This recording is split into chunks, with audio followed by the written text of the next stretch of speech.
Hi, my name's Melanie Watts. I'm the Charlton Farming for Sustainable Soils facilitator.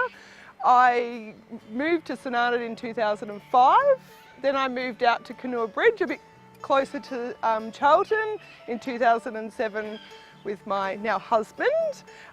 We have a small farm in Ewangroon. My husband's been here since he was born, so 40 years in the area.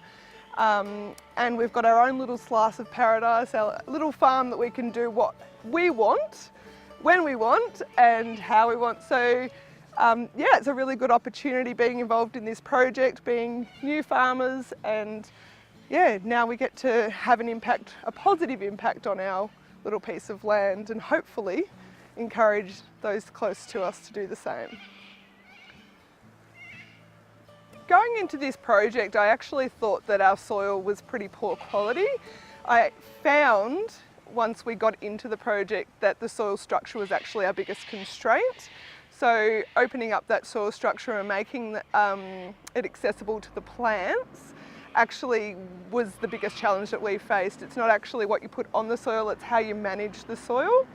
Yeah, so we challenged that, and a lot of the farmers were not so keen on doing that, but by the end we were seeing people trialling that in their own paddocks, which was fabulous. So when farmers are challenged with poor soil health, and that can be the soil chemistry or the soil structure, obviously they're putting high inputs into the ground. Often they're doing things that they don't want to do but they're forced to do. So like spraying or adding lots of soil amendments. Obviously everything they add to the ground is a cost financially and time.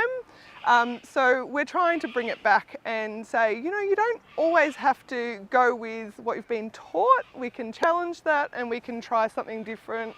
And often the best solution is a low-cost solution. And yeah, the ripping and breaking up that soil, fracturing it, is a benefit financially for the farmer, but also he's building his soil up.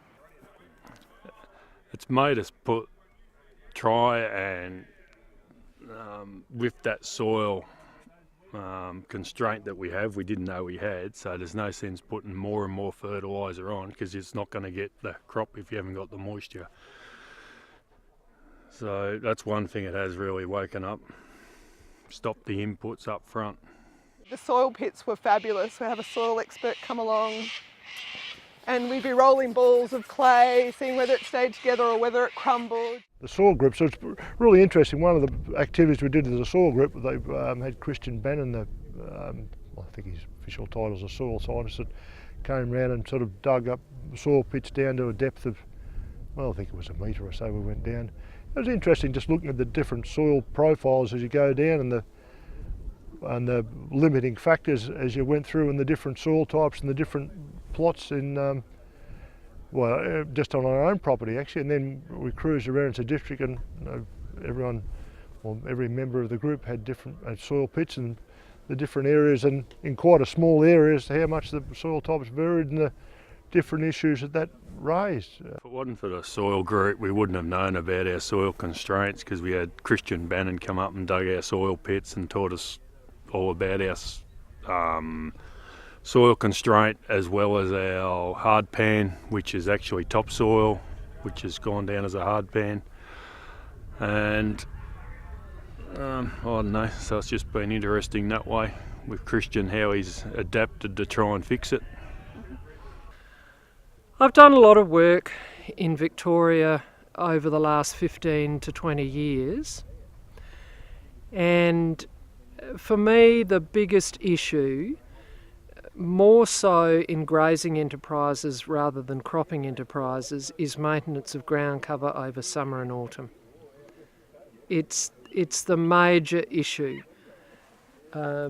If you don't have any ground cover, or if you only have minimal ground cover, when the season breaks, a lot of that moisture runs off and is lost to plant growth.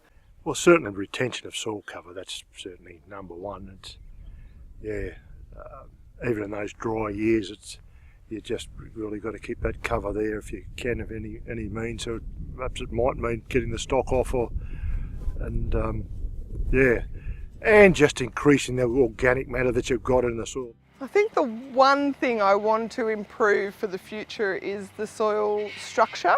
I think that's the biggest limiting factor for our farm and many farms around the area as well. I think, less reliance on adding things to the soil, more on getting the soil working for us. And I think that's possible. I think we just need to go back and change some of our methods. Give it a try. Like it only takes like a strip. You can do a trial on a strip. You don't have to put a lot of money into it. You can simply not spray half a paddock, or you can rip a line and see whether there's a difference. You don't have to be a scientist to do that. You can just go out and do a simple observation. You can do, a plant density count. You don't have to even do that. You can do whatever you want. You just look at it and say, well, that actually looks better. And often in our trials, that's what happened. We would be like, wow, there's this big rise suddenly in the middle of the paddock. Oh yeah, that's where we put the manure. And we're still seeing that, 5 years on. So yeah, I'm all about working on our soil structure and getting it all working together.